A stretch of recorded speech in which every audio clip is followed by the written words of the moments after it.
இன்று காலை ஒரு நிகழ்ச்சியை முடிச்சுட்டு ஒரு ஆய்வு கூட்டத்தை முடிச்சுட்டு வெளியில வந்து என் போனை திறந்து யூடியூப் திறந்து பார்த்தேன். நானே பயந்துட்டேன். என்ன தெரியுமா தலைப்பு தமிழில்? உதயநிதி துணை முதலமைச்சர் வேறாரா, ரஜினி சூப்பர் ஸ்டார் ரஜினிகாந்த் ஆவேசம். நான் பயந்துட்டேன். சரி, நான் இன்னும் துணை முதலமைச்சர் அறிவிப்பே வரல, அதற்கான முழு உரிமையும் முதலமைச்சர் கிட்ட தான் இருக்கு. இது முதலமைச்சர் தான் கேட்கணும், அவர்கிட்ட கேட்காது. அவர்கிட்டையும் கேட்டுட்டு இருக்கீங்க. ஆனா யாரெல்லாம் மைக்கு ரோட்ல போற வரவங்க கிட்ட மைக்கு நீட்டி உதயநிதி துணை முதலமைச்சர் உங்க ஒப்பீனியன் என்ன, உங்க ஒப்பீனியன் என்கிட்ட கேட்டீங்க. சரி, அவர் பாவம் படப்பிடிப்புக்காக விமான நிலையத்துக்கு போறாரு.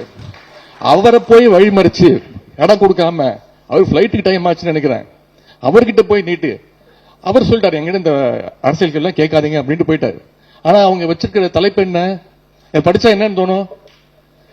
உதயநிதி துணை முதலமைச்சரா, சூப்பர் ஸ்டார் ரஜினிகாந்த் ஆவேசம். இப்படி. அதனால பத்திரிகை நண்பர்கள், இன்னைக்கு இதுக்கு என்ன தமிழ் வைக்க போறீங்கன்னு தெரியல. உதயநிதி சூப்பர் ஸ்டார் ரஜினிகாந்துக்கு பதிலடி அப்படின்னு வைப்பாங்க.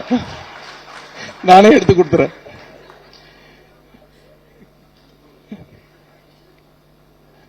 ஒரு மிஸ்டு கால் கொடுத்தாலே பாஜக சேரலாம் அப்படின்னு விளம்பரம் பண்ணாங்க. ஆனா பாசிஸ்டுகள் கடைசியில தங்களுடைய சொந்த காலில் நிக்க முடியாம இன்னைக்கு சந்திரபாபு நாயுடு காலையும் நிதிஷ்குமாருடைய காலையும் புடிச்சுக்கிட்டு ஆட்சியை நடத்திட்டு இருக்கிறாங்க. இந்த புத்தகத்தில் பத்திரிகையாளர் திரு எஸ் பன்னீர்செல்வம் அவர்கள் ஒரு மிக மிக முக்கியமான ஒரு கட்டுரை எழுதியிருக்கிறாங்க. அதாவது பாஜகவோடு கூட்டணி வச்சு ஆதரிச்ச பல்வேறு கட்சிகளுடைய நிலைமை இன்னைக்கு என்னென்ன ஆயிருக்கு அப்படின்னு திறனாய்வு செஞ்சிருக்கிறார். மகாராஷ்டிராவில் சிவசேனா காண போச்சு.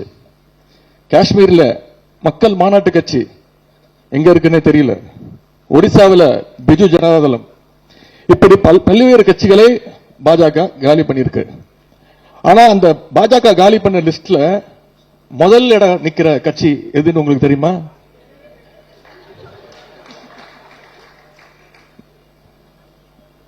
எது?